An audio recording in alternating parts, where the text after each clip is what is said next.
નવરાત્રીમાં ગરબા રમવા જવાનો હરખ તો છે, પણ શું સેફટીનું કંઈ વિચાર્યું છે? ત્યારે રાજકોટ પોલીસ દ્વારા નવરાત્રીમાં ગરબા રમવા જતી દીકરીઓ માટે ખાસ મેસેજ. તમે જ્યાં ગરબા રમવા જવાના હોય તેનું એડ્રેસ અને જેમની સાથે ગરબા રમવા જવાના હોય એ સાથીદારો અથવા મિત્રોના મોબાઈલ નંબર તમારા પરિવારજનોને આપીને જ ગરબા રમવા જજો. ગરબા રમવા જાઓ ત્યારે આપના મોબાઈલ ફોનના સેટિંગમાં ગૂગલ લોકેશન ફીચર હંમેશા ઓન મોડ પર રાખજો.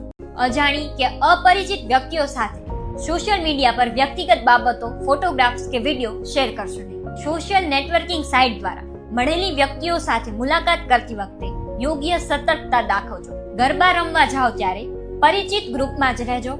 અજાણી વ્યક્તિ પાસે લિફ્ટ લેવાનું કે એમને લિફ્ટ આપવાનું ટાળજો. કોઈ પણ અજાણી કે અપરિચિત વ્યક્તિ સાથે એકાંતવાળી કે અવાવરૂ જગ્યાએ ન જશો. ગરબા કાર્યક્રમ સ્થળે તમારો જવા આવવાનો રસ્તો હંમેશા ભીડભાડ વાળો જ પસંદ કરજો.